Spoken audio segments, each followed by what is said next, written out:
The following video is intended for discerning viewers only. If you haven't pulled your head out your fucking ass yet, then please kindly fuck off. Welcome to Foreign Age News with your host, who'll soon be toast, along with everything else, Nostradamus. Have all the clueless fucking morons fucked off now? Yeah? Okay. Then let's begin.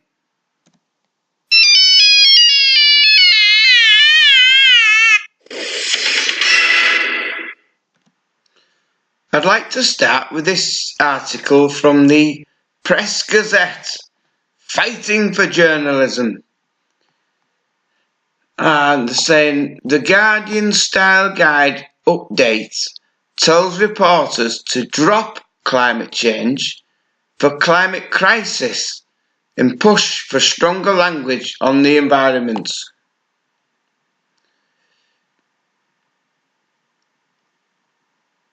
The Guardian has changed its reporting guidelines on issues facing the environment, encouraging journalists to use phrases stronger than climate change.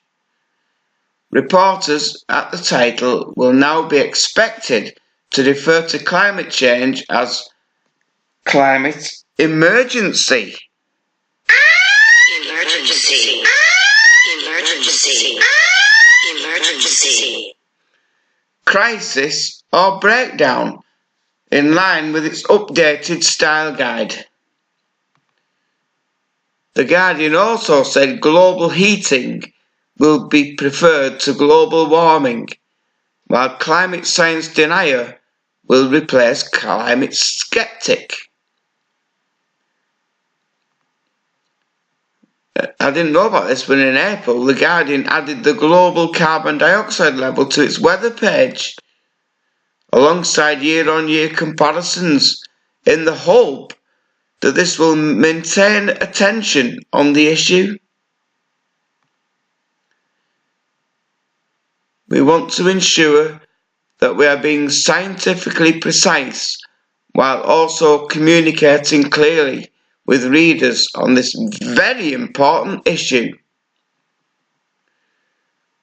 The phrase climate change, for example, sounds rather passive and gentle when what scientists are talking about is a catastrophe for humanity.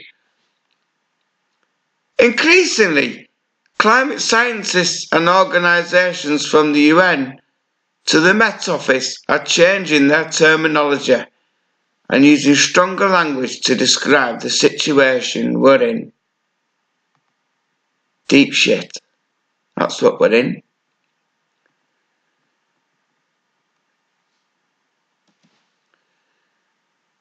The guidelines ask for wildlife to be used instead of biodiversity, and fish populations over fish stocks. I agree with that. Spot on there. Changes to the newspaper style guide follow several high-profile warnings about climate change. Parliament declared a climate emergency. Emergency. Emergency. Emergency. Earlier this month, after Labour leader, power mad crazy fucker Jeremy Corbyn put a motion before the Commons. It came in the wake of UN report warning. Emergency. Emergency. Emergency. That global emissions had to be halved by 2030 to stop the risk of some natural disasters rising. It's a bit fucking late. Oh my God. Right then, let's move on and have a look at sulphur dioxide emissions on cams. And as you can see, the Huge emissions are still ongoing from northwestern Siberia. Bloody awful. This is something else I spotted about the pollution in China. Look at that! 3,108.64 micrograms per cubic metre. What the hell? What the hell's going on there? Anyway, I've checked it out and I've had a look where it's coming from. Here we are. This is where all the sulphur dioxide's coming from. Let's try and tie this all up together. And on the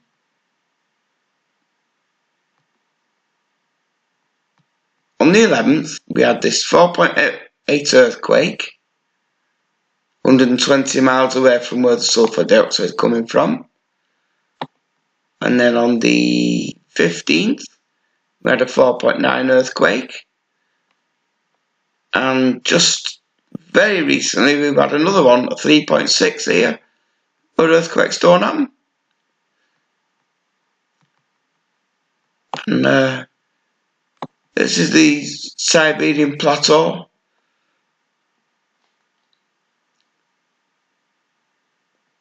This really big sulphur, it dwarfs the 2,000 what's coming out of this. There we go. Come on, move.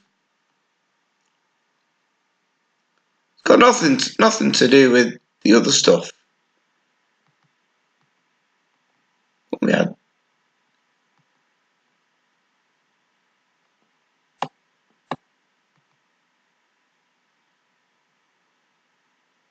It's from here.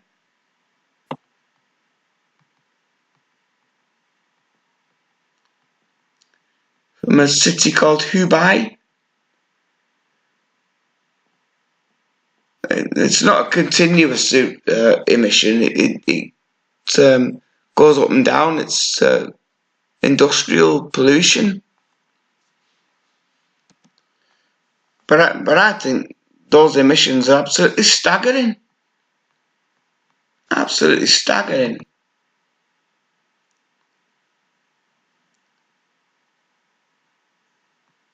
Just awful.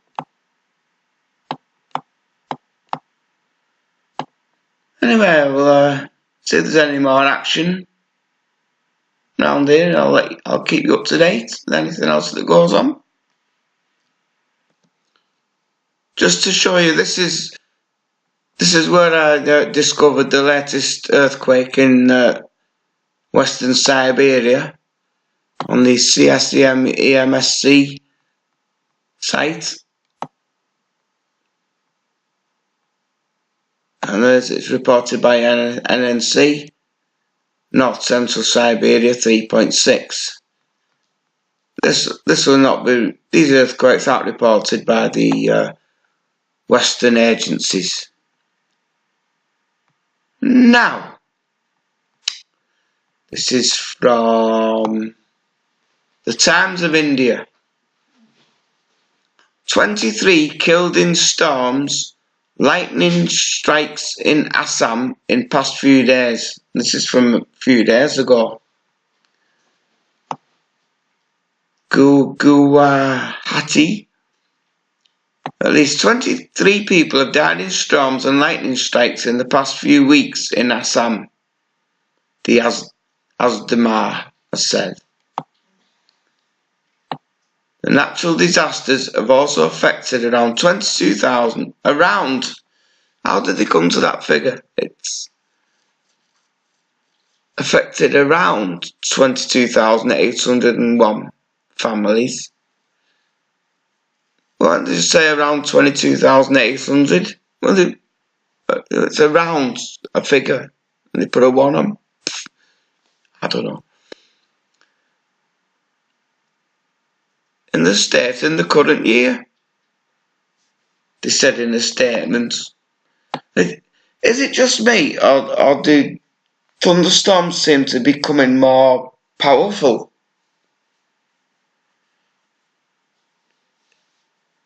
I mean, we had a little storm here a week or so ago. It wasn't a big storm, but the thunder was weird. It was weird. There's 3 strikes in a row, and the thunder was it reverberated and boomed and banged around the streets. I've never heard thunder like it. It was only a small storm. It wasn't a one-off. It was 3 strikes in a row. And I've seen these reports on YouTube and that about like vertical lightning. It was not the lightning strike, but curtains of it. It looks absolutely weird. I think it's going fucked up. Anyway, while 10 persons died in the storms, 13 persons have died after being struck by lightning.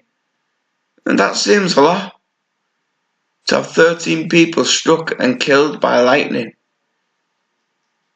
in one place. I don't know.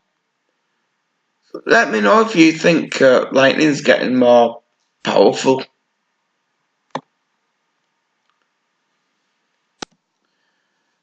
Now we move on to man's third most useless invention, after brown toilet paper and cheese-flavoured condoms. Plastic. This is from EcoWatch. 977,000 shoes and 373,000 toothbrushes found among 262 tons of plastic debris on remote Cocos Islands. Doesn't it look lovely there? That was taken a few years ago, I presume, before it got smothered in fucking plastic shit. There are only 600 people living on the Cocos Keeling Islands in the Indian Ocean, where their beaches are littered with 414 million pieces of plastic. Most of them you can't see, I presume. What's the calculation? Oh, you've calculated it'd be more than 1 billion then, at least. Discover, what was that? Oh, it's gone off. To discover you're in an animal. Rawr. The plastic found by Labour's and her team weighed 238 tons, mostly flip-flops. Oh, dear me. You get to the point where you're feeling that not much is going to surprise you anymore. Life's full of surprises. 60% were buried microplastics.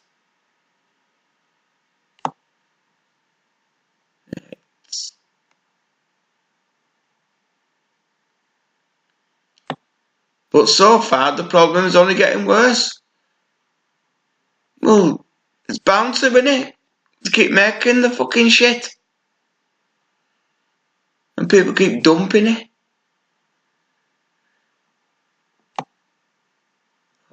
Need to go on. Oh, and there's an advert for flip-flops. How funny.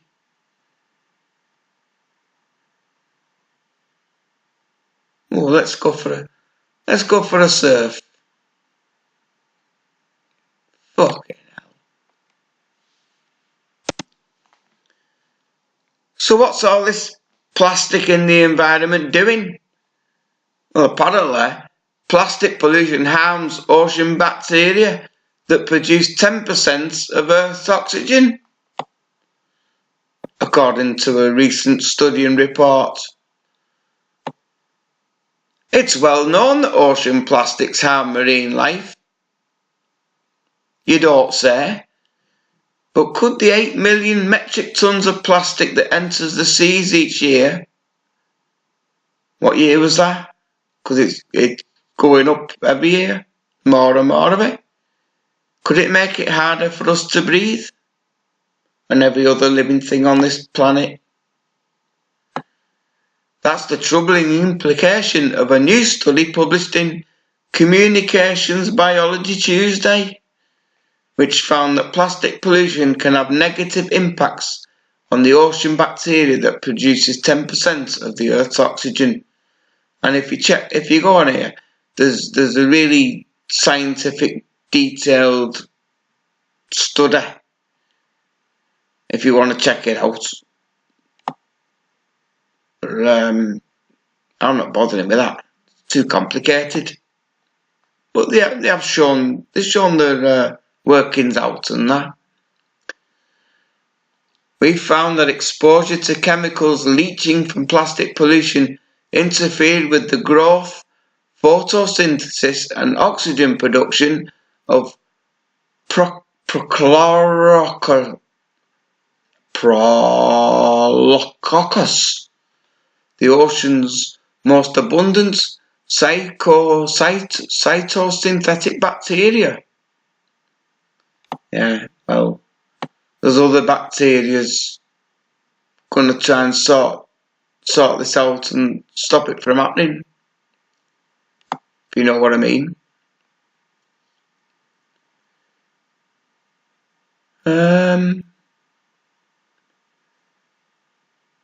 And it goes on, and this is the stuff you get if you follow that link, if you're interested in that kind of thing.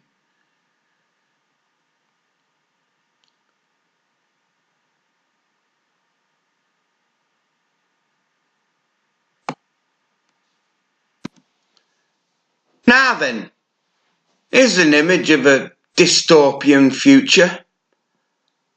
Scientists say we'll grow babies in artificial wombs in a decade.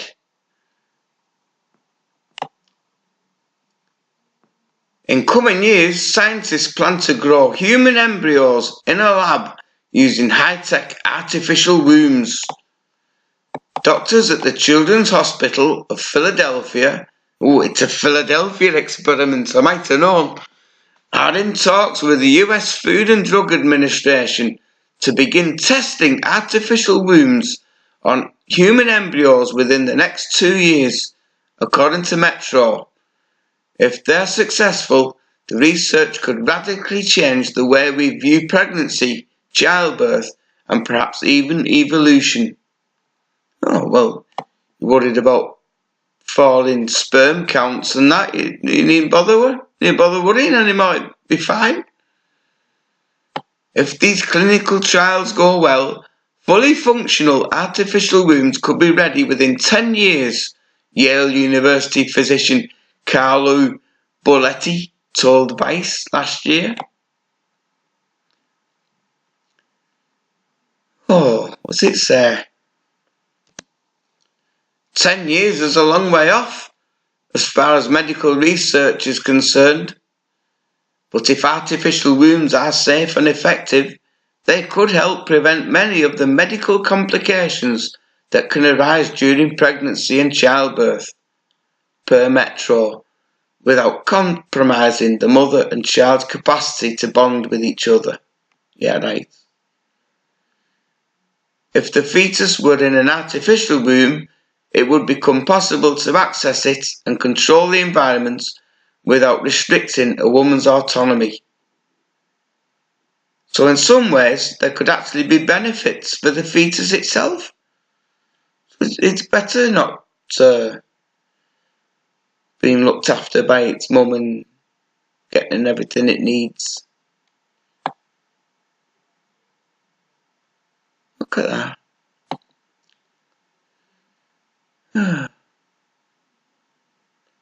Jonathan Ross commented on this. He said it's like a womb with a view. and it sort of takes the mystery out of whether it's going to be a boy or a girl. You can see all its bits.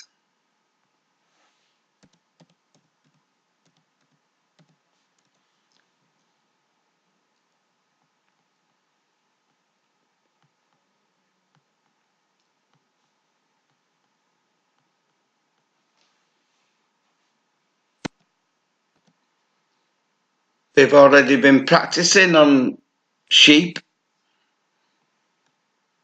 for this.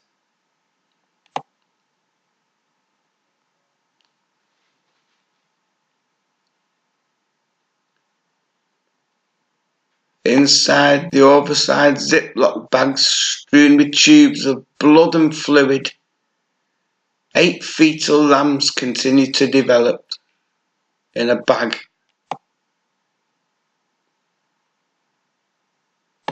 It's appealing to imagine a world where artificial wombs grow babies. No, it's not fucking appealing. It's fucking sick. It's sick what you're doing.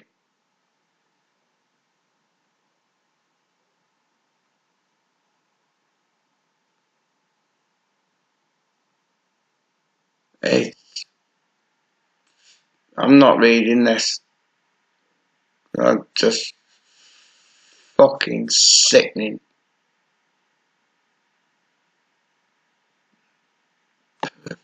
Fucking animals. Now, I would like you to participate in my little mind experiment, which will question your perception of reality itself. Your brain is a chemical quantum computer locked away inside your skull. Is it giving you a true representation of the world around you? Or is it just an imagination and it's making it all up? We know that colours don't exist. It's a manifestation of your mind. So I'm going to test you on this. I want you to listen to the ticking clock. I would like you to relax, close your eyes, and just listen to the tick, tick, tick, tick of the clock. And as you listen to it, just think, tick, tock, tick, tock, tick, tock. And just carry on listening and thinking, tick, tock, tick, tock.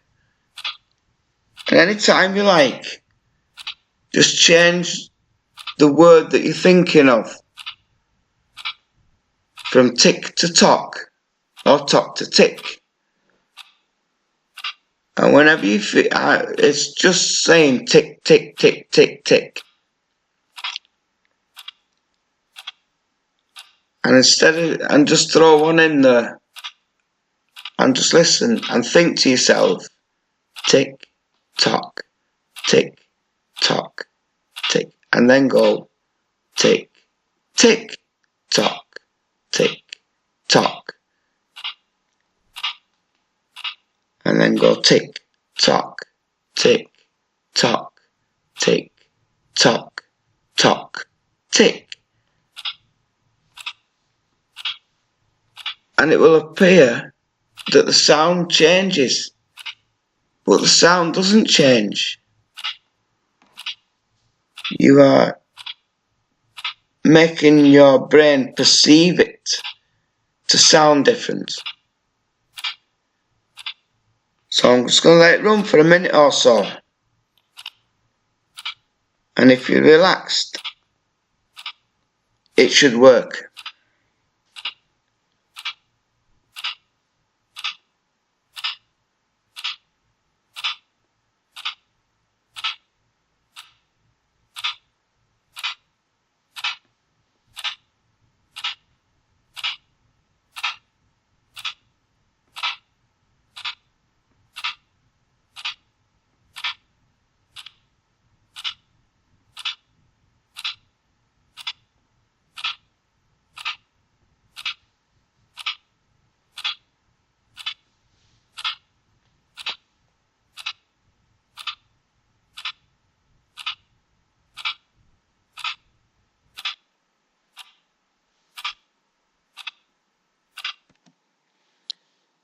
Well, I hope that little experiment worked for you like it does for me.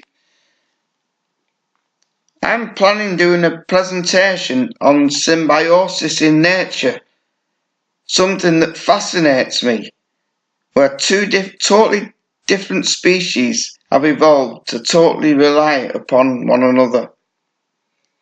There are quite a few very amazing examples, and I will do a video after some further research. My thoughts tonight are with the people downstream of a certain lake. If you live there, I would give serious consideration as to moving somewhere safer.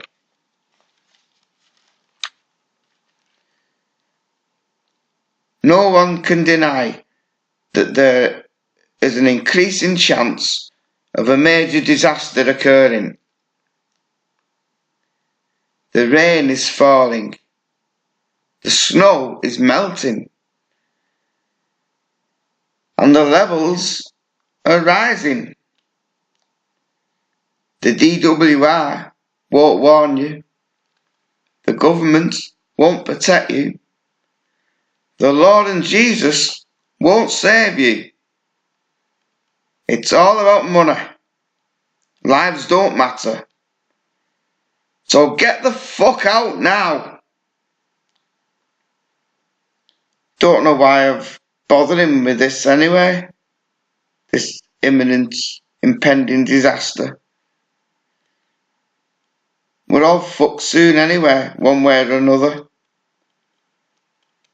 All these floods everywhere. There'll be no harvest this year.